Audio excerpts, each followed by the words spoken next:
Hi hello ಎಲ್ರಿಗೂ ನಮಸ್ಕಾರ. Welcome back to Rohini Srinivas YouTube channel.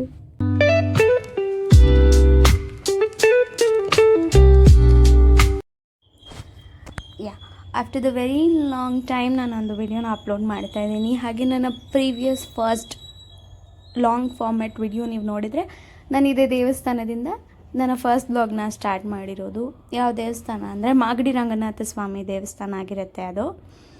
ಇವತ್ತು ಕೂಡ ನಾವು ಅಲ್ಲಿಗೆ ಹೋಗ್ತಾ ಇದ್ದೀವಿ ವಿತ್ ಬ್ಲೆಸ್ಸಿಂಗ್ಸ್ ಆಫ್ ತಾಯಿ ರೇಣುಕಾ ಯಲ್ಲಮ್ಮ ತಾಯಿ. ಅವರ ಬ್ಲೆಸ್ಸಿಂಗ್ಸ್ ನನಗೂ ಇರಲಿ, ನಿಮ್ಮೆಲ್ರಿಗೂ ಕೂಡ ಇರಲಿ, ಎಲ್ರಿಗೂ ಒಳ್ಳೆಯದಾಗಲಿ ಅಂತ ಕೇಳ್ಕೊತ ವ್ಲಾಗ್ನ ಸ್ಟಾರ್ಟ್ ಮಾಡೋಣ. ಇದು 2 days ಬ್ಲಾಗ್ ಆಗಿರುತ್ತೆ. ಸೊ 2 days ಬ್ಲಾಗ್ ಆಗಿರುತ್ತೆ ಅಂತ ಹೇಳಿದೆ. ಏನು 2 days ಬ್ಲಾಗ್ ಅಂದರೆ ಹೋಗ್ತಾ ಹೋಗ್ತಾ ವಿಡಿಯೋದಲ್ಲಿ ನೋಡೋಣ. ಸೊ ಈಗ ಫಸ್ಟ್ ನಾವು ಹೋಗಿ ದೇವಸ್ಥಾನದ ದರ್ಶನ ಮಾಡಿಕೊಂಡು ದೇವಸ್ಥಾನದಲ್ಲಿ ದೇವ್ರ ದರ್ಶನ ಮಾಡ್ಕೊಂಬರೋಣ. ಹಾಗೆ ಈ ರೂಟ್ ನಂಗೆ ತುಂಬ ಇಷ್ಟ ಆಗುತ್ತೆ, ಮಾಗಡಿ ರಂಗನಾಥ ಸ್ವಾಮಿ ದೇವಸ್ಥಾನಕ್ಕೆ ಹೋಗುವಂಥ ರೂಟ್. ಯಾಕೆ ಅಂತಂದರೆ ಹೋಗ್ತಾ ಹೋಗ್ತಾ ದಾರಿನಲ್ಲಿ ದೇವ್ರ ದರ್ಶನ ತುಂಬ ಚೆನ್ನಾಗಾಗುತ್ತೆ. ಸ್ಪೆಷಲಿ ಆಂಜನೇಯ ಸ್ವಾಮಿ ಅವರ ಬ್ಲೆಸ್ಸಿಂಗ್ಸ್ ಎಲ್ರಿಗೂ ಬೇಕು. ನನಗೆ ತುಂಬ ಇಷ್ಟ ಆಂಜನೇಯ ಸ್ವಾಮಿ ಅಂತ ಹೇಳಿದ್ರೆ ನನ್ನ ಇಷ್ಟ ದೈವನೇ ಆಂಜನೇಯ ಸ್ವಾಮಿ. ಹಾಗೆ ನೋಡ್ತಾ ನೋಡ್ತಾ ನಾವು ದೇವಸ್ಥಾನದ ಹತ್ರ ಕೂಡ ಬಂದ್ವಿ. ಆ್ಯಂಡ್ ಮಂಡೇ ಆಗಿದ್ದರಿಂದ ದೇವಸ್ಥಾನ ಫುಲ್ ಫ್ರೀ ಇತ್ತು, ರಶ್ಶೇ ಇರಲಿಲ್ಲ, ತುಂಬ ಚೆನ್ನಾಗಿ ದರ್ಶನ ಕೂಡ ಆಯಿತು. ಹಾಗೆ ನನಗೆ ಈ ದೇವಸ್ಥಾನದಲ್ಲಿ ಎಂಟರ್ ಆಗಿದ ತಕ್ಷಣ ಇಷ್ಟ ಆಗುವಂಥದ್ದೇ ಈ ಮೂರ್ತಿ, ವೆಂಕಟೇಶ್ವರ ಸ್ವಾಮಿದು ಮೂರ್ತಿ ಇಟ್ಟಿದ್ದಾರೆ ಇಲ್ಲಿ. ಎಷ್ಟು ಮುದ್ದಾಗಿದೆ, ಎಷ್ಟು ಭಕ್ತಿ ಬರುತ್ತೆ ನೋಡ್ತಾ ಇದ್ರೆ ಅಂದರೆ ತುಂಬ ಖುಷಿಯಾಗುತ್ತೆ. ಹಾಗೆ ಒಳಗಡೆ ರೆಕಾರ್ಡ್ ಮಾಡ್ಕೊಳ್ಳೋಕ್ಕಾಗದೇ ಇರೋ ಕಾರಣ ಇಲ್ಲಿ 2 ಫೋಟೋನ ಹಾಕಿದ್ದೀನಿ ನಿಮಗೂ ದರ್ಶನ ಆಗಲಿ ಅಂತ ಹೇಳಿ. ಹಾಗೆ ಇಲ್ಲಿ ಕಲ್ಯಾಣಿ ಇದೆ. ಕಲ್ಯಾಣಿ ಆ್ಯಕ್ಚುಲಿ ಒಳಗಡೆ ಹೋಗಿ ನೋಡಲಿಕ್ಕಾಗಲಿಲ್ಲ, ಹೊರಗಡೆಯಿಂದನೇ ನಾನೊಂದು ವಿಡಿಯೋ ತೊಗೊಂಡೆ. ಇಲ್ಲಿ 2 ಮುದ್ದು ಆಮೆಗಳು ಆಟ ಆಡ್ತಾ ಇತ್ತು, ಹಾಗಾಗಿ ಅದನ್ನು ಕೂಡ ನಾನು ಕ್ಯಾಪ್ಚರ್ ಮಾಡ್ಕೊಂಡು ಬಂದೆ. ಈಗ ನೆಕ್ಸ್ಟು ದೇವಸ್ಥಾನ ಬಂದಿದ್ದು ಆಯಿತು. ದೇವಸ್ಥಾನದಿಂದ ದರ್ಶನ ತಗೊಂಡು ಹೋಗ್ತಾ ಇದ್ದೀವಿ. ನಾನು ಲಾಸ್ಟ್ ಟೈಮ್ ಏನು ಬ್ಲಾಗ್ ಅಪ್ಲೋಡ್ ಮಾಡಿದ್ದೆ ಅದೇ ವೆರಿ ಫಸ್ಟ್ ಟೈಮ್ ನಾನು ಮಾಗಡಿ ರಂಗನಾಥ ಸ್ವಾಮಿ ದೇವಸ್ಥಾನಕ್ಕೆ ಹೋಗಿದ್ದಿದ್ದು. ಅವಾಗ ಸ್ವಲ್ಪ ರಶ್ ಇತ್ತು, ದೇವ್ರನ್ನ ಅಷ್ಟು ನೋಡೋಕ್ಕಾಗಿರಲಿಲ್ಲ. ಬಟ್ ಈ ಸತಿ ತುಂಬ ಚೆನ್ನಾಗಿತ್ತು. ಹಾಗೆ ಹೋಗ್ತಾ ಒಂದವೇ ಊರಿಗೆ ಮೇಕೆ ತೊಗೊಂಡು ಹೋಗಬೇಕಿತ್ತು ಅಂಥೇಳಿ 2 ಮುದ್ದಾಗಿರೋ ಮೇಕೆ ಮರಿಗಳನ್ನು ತೊಗೊಂಡು ದೇವಸ್ಥಾನದ ಹತ್ರ ಹೋದ್ವಿ. ನಮ್ಮೂರಲ್ಲಿ ದೇವಸ್ಥಾನ, ನಾಳೆ ಪೂಜೆ ಇರೋದು ಇದೆ ದೇವಸ್ಥಾನದ್ದು. ಹಾಗೆ ಅಪ್ಪ ಸ್ವಲ್ಪ ಮೀಟರ್ ಬೋರ್ಡಲ್ಲಿ ನಾವು ಕೆಲಸ ಇತ್ತು ಅಂತ ಹೇಳಿ ಲೈಟೆಲ್ಲ ಸೆಟ್ ಮಾಡಬೇಕು ಅಂತೇಳಿ ಸೆಟ್ ಮಾಡ್ತಾಯಿದ್ರು. ಹಾಗಾಗಿ ನಾನು ಅದನ್ನು ಕ್ಯಾಪ್ಚರ್ ಮಾಡ್ಕೊಂಡಿದ್ದೀನಿ. ಕಾಫಿ ಕುಡಿಯೋಣ ಅಂತ ಹೇಳಿ ಆಮೇಲಿಂದ ನಾನು ಅಮ್ಮ ದೊಡ್ಡಮ್ಮ ಎಲ್ಲ ಹೋಗ್ತೀವಿ. ಅಲ್ಲಿ ನಂಗೆ ಸನ್ಸೆಟ್ ತುಂಬ ಇಷ್ಟ ಆಗುತ್ತೆ ರೋಡ್ ಸೈಡು. ಹಾಗಾಗಿ ನಾನೊಂದು 2-3 ಫೋಟೋ ಮುಖಾಂತರ ಅದನ್ನ ಕ್ಯಾಪ್ಚರ್ ಮಾಡ್ಕೊಂಡು ಬರ್ತೀನಿ. ಆಮೇಲೆ ಮನೆಗೆ ಹೋಗ್ತೀವಿ. ಸೊ ಮನೆಗೆ ಹೋಗ್ತಾ ಇದ್ದಂಗೆ ನೋಡ್ತಾ ಇದ್ದರೆ ಇಲ್ಲಿ ಎಲ್ಲ ಪ್ರಿಪ್ರೇಷನ್ಸ್ ನಾಳೆಗೆ ನಡೀತಾ ಇದೆ. ಕಾಳೆಲ್ಲ ಬಿಡಿಸ್ಕೊತಾಯಿದ್ರು, ಏನೇನೆಲ್ಲ ಬೇಕು ಸೊಪ್ಪು ಅದೆಲ್ಲ ರೆಡಿ ಮಾಡ್ಕೋತಾಯಿದ್ರು. ಹಾಗೆ ಮಧ್ಯದಲ್ಲಿ ಸ್ವಲ್ಪ ಕೆಲಸ ಇತ್ತು, ಅಪ್ಪ ಅಮ್ಮ ಮುಗಿಸ್ಕೊಂಡು ಬರಲಿಕ್ಕೆ ಲೇಟ್ ನೈಟ್ ಆಯಿತು. ನೀವು ಟೈಮ್ ನೋಡ್ಬೋದು ಆಲ್ರೆಡಿ ಅಲ್ಲಿ ಎಷ್ಟಾಗಿದೆ ಅಂತ ಹೇಳಿ 9:50ಗೆ ನಾವು ಊರು ಬಿಟ್ವಿ. ಹೋಗ್ತಾ ಇರೋವಂಥದ್ದು ಬ್ಯಾಂಗ್ಳೂರಿಗೆ ವಾಪಸ್ಸು. ಹೆವಿ ಚಳಿ ಇತ್ತು ಮಾತ್ರ. ನಮ್ಮ ಈ ಕಡೆ ಆಂಜನೇಯ ಸ್ವಾಮಿನ ನೀವು ಇಲ್ಲೂ ನೋಡ್ಬೋದು, ನಂಗೆ ತುಂಬ ಇಷ್ಟ. ಈಗ ಪಾಯಿಂಟಿಗೆ ವಾಪಸ್ ಬರೋಣ. ನಾವು ಈ ಸೈಡ್ ಬೆಂಗಳೂರಲ್ಲಿರೋಷ್ಟು ಚಳಿ ಇಲ್ಲ ಅಂತ ಅನ್ಕೋತೀವಿ. ಆ್ಯಕ್ಚುಲಿ ಕಂಪೇರ್ ಮಾಡಿದರೆ ಇಲ್ಲಿಗಿಂತ ಚಳಿ ಊರ ಕಡೆ ಸ್ವಲ್ಪ ಜಾಸ್ತಿನೇ ಇದೆ. ಸಿಕ್ಕಾಪಟ್ಟೆ ಚಳಿ ಇತ್ತು ನಮಗಂತೂ. ನೀವು ನೋಡ್ಬೋದು ಟೈಮ್ ಎಷ್ಟಾಯಿತು ಅಂತ ಹೇಳಿ 10:10 ಆಲ್ರೆಡಿ. ಸೊ ಸ್ಟಿಲ್ ನಾವು ಹೋಗ್ತಾಯಿದ್ದೀವಿ ಮನೆಗೆ. ಹಾಗೆ ಹೋಗ್ತಾ ಒಂದುವೇ ಸ್ವಲ್ಪ ಮಾರ್ಕೆಟಲ್ಲಿ ಬೆಳಗ್ಗೆ ಪೂಜೆಗೆ ಒಂದಷ್ಟು ಐಟಮ್ಗಳನ್ನು ತೊಗೋಬೇಕಿತ್ತು. ತೊಗೊಂಡು ಬಂದು ಮಲ್ಕೊಂಡು ಎದ್ದು ಸ್ನಾನಕ್ಕೆ ಹೋಗೋ ಟೈಮ್ ನೀವು ನೋಡ್ಬೋದು ಈಗ ಟೈಮ್ ಎಷ್ಟಾಗಿದೆ ಅಂತ ಹೇಳಿ. ಆಮೇಲೆ ಫಾಸ್ಟಾಗೆಲ್ಲ ಫ್ರೆಶ್ನಪ್ ಆಗಿ ರೆಡಿಯಾಗಿ ಹೊರಡೋಣ ಅಂತ ಹೇಳಿ ಬಂದು ಗಾಡಿ ತೆಗಿತಾ ಇದ್ದಾರೆ ಎಲ್ಲರೂ. ಹೀಗೆ ನಾನೊಂದು ಸಣ್ಣದಾಗಿ ವಿಡಿಯೋ ಮಾಡಿಕೊಂಡೆ. ಬಿಕಾಸ್ ಎಲ್ಲ ಸಣ್ಣ ಮೂಮೆಂಟನ್ನು ಕ್ಯಾಪ್ಚರ್ ಮಾಡಬೇಕು ಅನ್ನೋದು ನನ್ನ ಒಪಿನಿಯನ್ ಆಗಿತ್ತು. ಹಾಗಾಗಿ ಕ್ಯಾಪ್ಚರ್ ಕೂಡ ಮಾಡ್ಕೊಂಡಿದ್ದೀನಿ. ಆ್ಯಂಡ್ ನೋಡ್ತಾ ಇರ್ಬೋದು, ಸೀರಿಯಸ್ಲಿ -ಡಿಗ್ರಿ ಇತ್ತಾ ಅನ್ನೋ ಥರ ಫೀಲಿಂಗ್ ನನಗೆ. ಅಷ್ಟು ಚಳಿ ಇತ್ತು, ಸಿಕ್ಕಾಪಟ್ಟೆ ಚಳಿ.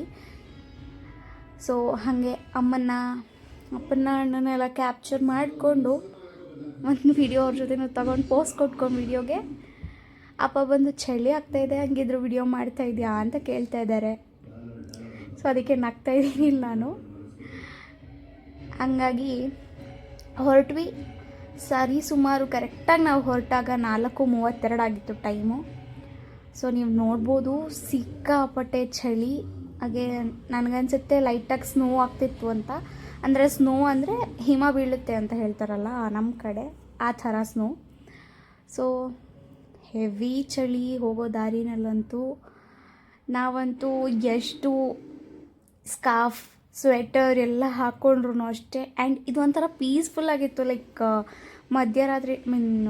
ಮಧ್ಯರಾತ್ರಿ ಅಂತಲ್ಲ, ಬೆಳಗಿನ ಜಾವ ನಾವು ಹೋಗ್ತಾ ಇದ್ದಿದ್ದರಿಂದ ಟ್ರಾಫಿಕ್ ಇರಲಿಲ್ಲ, ರೋಡಲ್ಲಿ ಜನ ಇರಲಿಲ್ಲ, ಹಾರನ್ ಶಬ್ದಗಳಿರಲಿಲ್ಲ, ತುಂಬ ಪೀಸ್ಫುಲ್ಲಾಗಿತ್ತು. ಆ್ಯಂಡ್ ಈ ವಿಡಿಯೋದಲ್ಲಿ ನೀವು ನೋಡ್ಬೋದು ಎಷ್ಟು ಲೈಕ್ ಸ್ವಲ್ಪ ಚಳಿ ಜಾಸ್ತಿ ಇದೆ ಅಂತ ಹೇಳಿ ಗೊತ್ತಾಗ್ತಾ ಇದೆ, ಮಂಜು ಅದರಲ್ಲಿ ಸ್ವಲ್ಪ. ಸೊ ತುಂಬ ಪೀಸ್ಫುಲ್ಲಾಗಿತ್ತು ಲೈಕ್ ಹೋಗೋ ಟೈಮ್ಗೆ. ಹೋಗುವಾಗ ಒಂದು ವೇ ನಮ್ಮ ಗಾಡೀಲಿ ಗ್ಯಾಸ್ ಆ್ಯಕ್ಚುಲಿ ಖಾಲಿ ಆಗಿಬಿಟ್ಟಿತ್ತು ನಮ್ಮದು ಆಟೋ ಆಗಿರೋದ್ರಿಂದ. ಸೊ ತುಂಬ ಕಡೆ ನೋಡಿದ್ವಿ, ಎಲ್ಲ ಕಡೆನೂ 6 ಗಂಟೆಗೆ ಲೈಕ್ ಓಪನ್ ಮಾಡಿ ಗ್ಯಾಸ್ ಕೊಡೋವಂಥದ್ದು. ಸೊ ನೆಲಮಂಗ್ಲಾಗೆ ಹೋಗಿ ನಾವು ವೆಯ್ಟ್ ಮಾಡ್ತಾ, ಚಳಿ ಜಾಸ್ತಿ ಆಗ್ತಿದೆ ಅಂತ ಹೇಳಿ ಕಾಫಿ ಬ್ರೇಕ್ ತೊಗೊಂಡ್ವಿ. ಕಾಫಿ ಬ್ರೇಕ್ ತೊಗೊಂಡು ಸುತ್ತ ನೋಡಲಿಕ್ಕೆ ಎಷ್ಟು ಚೆನ್ನಾಗಿತ್ತು ಗೊತ್ತಾ. ಖಾಲಿ ರೋಡು, ಬೆಳಗ್ಗೆ ಹೊತ್ತು ಈ ರೋಡಲ್ಲಿ ಕಾಲು ಇಡಲಿಕ್ಕೂ ಜಾಗ ಇರೋದಿಲ್ಲ, ಅಷ್ಟು ಗಾಡಿಗಳಿರ್ತವೆ. ಫುಲ್ ಫ್ರೀ ಆಗಿತ್ತು. ಹಾಗೆ ನಾವು ಕಾಫಿ ಕುಡ್ಕೊಂಡು ಗ್ಯಾಸ್ ಎಲ್ಲ ಹಾಕ್ಸ್ಕೊಂಡು ಊರಿಗೆ ಬರ್ತೀವಿ. ಊರಿಗೆ ಬಂದಮೇಲೆ ಇಲ್ಲಿ ಪ್ರಿಪ್ರೇಷನ್ಸ್ ಎಲ್ಲ ನಡೀತಾ ಇದೆ, ನೋಡ್ತಾ ಇರ್ಬೋದು. ಹಾಗೆ ಕಾಫಿ ಮಾಡ್ತಾ ಇದ್ದಾರೆ ಒಂದು ಕಡೆ ಪೂಜೆಗೆಲ್ಲ ರೆಡಿ ಮಾಡ್ಕೋತಾ ಇದ್ದಾರೆ. ಗ್ಯಾಪಲ್ಲಿ ಇನ್ನೊಂದು ಕಡೆ ದೇವರಿಗೆಲ್ಲ ಅಲಂಕಾರ ಮಾಡ್ತಾ ಇರೋದನ್ನು ಕೂಡ ನಾನು ಕ್ಯಾಪ್ಚರ್ ಮಾಡಿಕೊಂಡೆ. ತುಂಬ ಖುಷಿ ಆಗುತ್ತೆ. ನೀವೆಲ್ಲರಿಗೂ ಕೂಡ ಮುನೇಶ್ವರ ಸ್ವಾಮಿ ಒಳ್ಳೇದು ಮಾಡಲಿ ಅಂತ ಬೇಡ್ಕೊತೀನಿ. ಸೊ ಇದು ಪುಟ್ಟ ದೇವಸ್ಥಾನ, ನಮ್ಮೂರಲ್ಲಿರುವಂಥದ್ದು ಮುನೇಶ್ವರ ಸ್ವಾಮಿಯ ದೇವಸ್ಥಾನ. ಸೊ ಇದರದ್ದೇ ಪೂಜೆ ಇದ್ದಿದ್ದು. ಈ ಪೂಜೆ ಬಂದು ಮಂಗಳವಾರ ಇತ್ತು. ಓಕೆ, ದೇವ್ರು ನಿಮ್ಗೆಲ್ರಿಗೂ ಆಯುಸ್ಸು ಆರೋಗ್ಯ ಕೊಟ್ಟು ಕಾಪಾಡಲಿ ಅಂತ ಕೇಳ್ಕೊಳ್ತಾ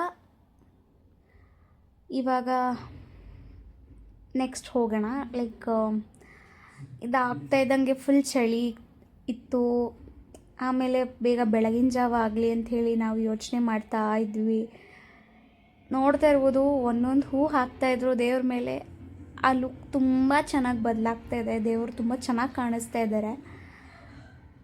ಸೊ ತುಂಬ ಖುಷಿ ಆಯಿತು ನಮಗೆ.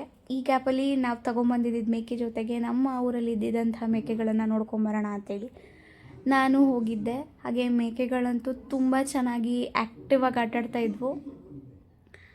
ಸೊ ಹಾಗೆ ಅವು ಊಟ ಮಾಡ್ತಾ ಲೈಕ್ ಹುಲ್ಲು ತಿಂತಾರೋ ಟೈಮಲ್ಲಿ ನಾನೊಂದು ವಿಡಿಯೋನ ಕ್ಯಾಪ್ಚರ್ ಮಾಡಿಕೊಂಡು ತಿರ್ಗಾ ಬಂದೆ. ಅಷ್ಟೊತ್ತಿಗೆ ಬೆಳಕಾಗಿತ್ತು, ಸ್ವಲ್ಪ ಚಳಿ ಎಲ್ಲ ಹೋಗಿತ್ತು. ಅಡುಗೆಗೆ ಸ್ವಲ್ಪ ಸಹಾಯ ಮಾಡೋಣ ಅಂತ ಹೇಳಿ ಕಟ್ ಮಾಡ್ಕೊಂಡು ಕೊಡ್ತಾ ಇದ್ದೆ ಈರುಳ್ಳಿ ಎಲ್ಲ. ಈ ಟೈಮಲ್ಲಿ ಅಮ್ಮ ಏನೋ ತಮಾಷೆ ಮಾಡ್ತಾಯಿದ್ರು ಅಂತೇಳಿ ಅವ್ರ ಹತ್ರ ಮಾತಾಡ್ಕೊಂಡು ನಾನು ಅಪ್ಪ ನಕ್ಕೊಂಡು ಈರುಳ್ಳಿ ಎಲ್ಲ ಕಟ್ ಮಾಡ್ತಾಯಿದ್ವಿ. ಗ್ಯಾಪಲ್ಲಿ ಅಡುಗೆ ಕೂಡ ಆಗ್ತಿತ್ತು. ಬ್ರೇಕ್ಫಾಸ್ಟ್ ಎಲ್ರಿಗೂ ಮಾಡ್ತಾಯಿದ್ರು. ಸೊ ಮಧ್ಯಾಹ್ನದ ಊಟಕ್ಕೂ ಕೂಡ ರೆಡಿ ಮಾಡ್ಕೊತಾ ಇದ್ವಿ ನಾವು ಎಲ್ಲ ಪ್ರಿಪ್ರೇಷನ್ಸ್ ಮಾಡ್ಕೊತ. ಸೊ ಇದಾಗ್ತಾ ಇದ್ದಂಗೆ ಅವ್ರು ಮಸಾಲೆಗೆಲ್ಲ ರೆಡಿ ಮಾಡಿಕೊಟ್ರು. ನಾನು ಅಪ್ಪ ಅಮ್ಮ 3 ಜನ ಮಸಾಲೆ ರುಬ್ಬಿಸ್ಕೊಂಡು ಬರೋಣ ಅಂಥೇಳಿ ಹೋಗ್ತಾ ಇದ್ವಿ. ಆಮೇಲೆ ಬಂದರೆ ಪೂಜೆಗೆಲ್ಲ ರೆಡಿ ಇತ್ತು, ಪೂಜೆ ಮಾಡ್ತಾ ಇದ್ದಾರೆ ನೋಡಿ. ಹಾಗೆ ನೋಡ್ತಾ ಮಧ್ಯಾಹ್ನ ಆಯಿತು. ಊಟದ ಸಮಯಕ್ಕೆ ಎಲ್ಲರೂ ಬಂದರು. ಅಮ್ಮ 2 ದಿವಸಕ್ಕೆ ಮುಂಚೆ ತಿರುಪತಿಗೆ ಹೋಗಿ ಬಂದಿದ್ದ ಕಾರಣ ಲಡ್ಡು ತೊಗೊಂಡು ಬಂದಿದ್ರು, ಅಲ್ಲಿ ಎಲ್ರಿಗೂ ಹಂಚೋದಕ್ಕೆ ಅಂತ ಹೇಳಿ ಅದನ್ನೇ ಮಾಡ್ತಾಯಿದ್ದಾರೆ. ಎಲ್ರಿಗೂ ಲಡ್ಡು ಹಂಚ್ತಾ ಇದ್ದಾರೆ. ತುಂಬ ಖುಷಿಯಾಯಿತು. ತುಂಬ ಜನ ತುಂಬ ಒಳ್ಳೆ ರೀತಿಯಲ್ಲಿ ಮಾತಾಡಿದರು. ನಂಗೆ ತುಂಬ ಖುಷಿಯಾಯಿತು ಅದೆಲ್ಲದನ್ನು ನೋಡಿ. ಹಾಗೆ ಇದು ಮುಗಿಸ್ಕೊಂತ ನಮ್ಮ ಮಾಮ ಸ್ವಲ್ಪ ತಮಾಷೆ ಮಾಡ್ತಾಯಿದ್ದಾರೆ ನನ್ನ ಚಾನೆಲ್ ಬಗ್ಗೆ. ಸೊ ಅದಾಗ್ತಾ ಇದ್ದಂಗೆ ಅಡುಗೆ ಎಲ್ಲ ಏನು ಮಾಡಿದ್ದೀರಿ ಅಂತ ನಾನು ಒಂದು ಸ್ವಲ್ಪ ನೋಡ್ಕೊಂಬರೋಣ ಅಂತ ಹೋಗಿ ಎಲ್ಲದನ್ನು ರೆಕಾರ್ಡ್ ಕೂಡ ಮಾಡ್ಕೊಂಡು ಬಂದೆ. ಬಿಸಿ ಅಡುಗೆ ಅಂತೂ ರೆಡಿ ಆಗಿತ್ತು.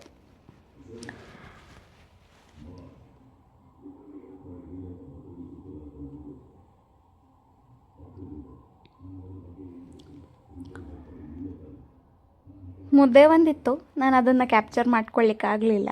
ಯಾಕೆಂದರೆ ಅದನ್ನು ಆವಾಗಿನೂ ಮುದ್ದೆ ಮಾಡ್ತಾಯಿದ್ರು, ಮುದ್ದೆಗಿಟ್ಟಿದ್ರು. ಗ್ಯಾಪಲ್ಲಿ ನಮ್ಮ ಅಪ್ಪ ಅಮ್ಮನ ಒಂದು ಮುದ್ದಾಗಿರೋ ಫೋಟೋ ತೆಗೆದು, ದೇವ್ರ ಫೋಟೋನು. ಹಾಗೆ ಇನ್ನೂ ಯಾರೆಲ್ಲ ನನ್ನ ಚಾನಲನ್ನು ಸಬ್ಸ್ಕ್ರೈಬ್ ಮಾಡ್ಕೊಂಡಿಲ್ಲ, ಪ್ಲೀಸ್ ಸಬ್ಸ್ಕ್ರೈಬ್ ಮಾಡಿಕೊಂಡು ಸಪೋರ್ಟ್ ಮಾಡಿ. Thank you so much.